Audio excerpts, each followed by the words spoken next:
दोस्तों ये बात है 18वीं शताब्दी के अंत की। उस शताब्दी में एक ऐसा आदमी था जिसने 930 से भी ज्यादा लोगों का मर्डर किया। और अगर मैं आपसे पूछूं कि 8 साल के बच्चे के दिमाग में क्या चल रहा होगा तो आप यही कहेंगे कि मिठाई या खिलौना, जो कि सही भी है। लेकिन अगर वही 8 साल का बच्चा एक नहीं, दो नहीं, बल्कि 3 मर्डर करके भी हंस रहा हो तो आप क्या कहेंगे? चलिए आज पता लगाते हैं कि इसका कारण क्या था।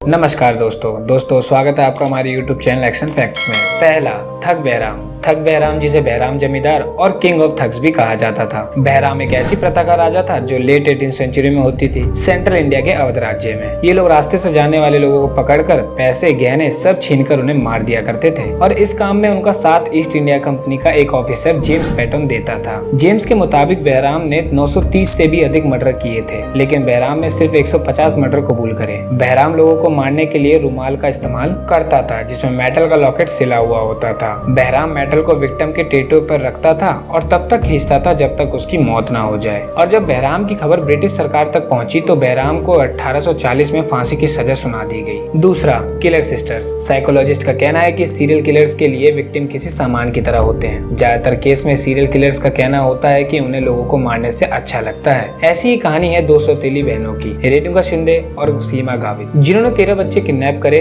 और पैसे मिलने पर उन निर्दोष बच्चों को मार दिया। दोनों बहनों का कहना था कि ये उनकी माँ अंजना बाई उनसे करवाती थी। इनका बच्चों को किडनैप करने का तरीका ये था कि एक चोर बन के एक्टिंग करेगा और भीड़ भाड़ वाली जगह पर सबका ध्यान खींचेगा और बाकी 2 लोग बच्चों को किडनैप करेंगे। इस तिगड़ी को नवंबर 1996 में अरेस्ट किया गया। अंजना बाई बीमारी के चलते मर जाती हैं और 2 बहनें जज को ये दिखाती हैं कि वे अपनी किए पर बहुत शर्मिंदा हैं। लेकिन उनकी ये अर्जी प्रेसिडेंट प्रणब मुखर्जी द्वारा 2014 में खारिज कर दी जाती है और हाल ही में उन किलर सिस्टर्स को उम्र कैद की सजा सुनाई गई। G5 ने किलर सिस्टर पर पोशंपा नाम की फिल्म भी रिलीज की थी 2019 में। तीसरा, यंगेस्ट सीरियल किलर। साइकोपैथ एक मानसिक बीमारी है जो उस विक्टिम को आराम देती है जब वे किसी से हिंसा भरा व्यवहार करे। डॉक्टर ये भी कहते हैं कि साइकोपैथ कुछ भी करने से पहले सोचते नहीं है, चाहे वो मर्डर ही क्यों ना हो। ऐसी कहानी है एक 8 साल के बच्चे अमरदीप सादा की, जिसने अपनी 8 महीने की सगी बहन, 6 महीने की कजन और 6 महीने की पड़ोस की बच्ची खुशबू को मार दिया था और जंगल में छिपा दिया था। कुछ लोगों का ये भी कहना है कि अमरदीप की फैमिली को पता था कि उनका बेटा साइकोपैथ है और उन्हें ये भी पता था कि उसने ही अपनी बहन और कजन को मारा है, लेकिन फिर भी उन्होंने ये बात छिपाई बदनामी से बचने के लिए। लेकिन जब पड़ोसी की बच्ची खुशबू गायब हुई तो पुलिस को बुलाया जाता है। पूछताछ शुरू होती है और जब अमरदीप से पूछा जाता है तो वे जिद करता है कि उसे पता है कि ये मर्डर किसने किया है और अमरदीप पुलिस से कहता है कि मैं बता दूंगा लेकिन मुझे बिस्किट चाहिए और पुलिस उसकी बात मान लेते हैं और उसे बिस्किट लाके देते हैं। फिर अमरदीप बताता है कि मैंने ही तीनों का मर्डर किया है। पहले तो पुलिस वाले उसका भरोसा नहीं करते, लेकिन जब वे जंगल में जाके उन तीनों की लाश देखते हैं तो पुलिस वाले भी शॉक हो जाते हैं। अमरदीप ये भी कहता है कि उसे खुशबू को मारने में मजा नहीं आ रहा था, तो वो ईंट उठाकर खुशबू पर तब तक वार करता है जब तक वह तड़प तड़प के दम नहीं तोड़ देती।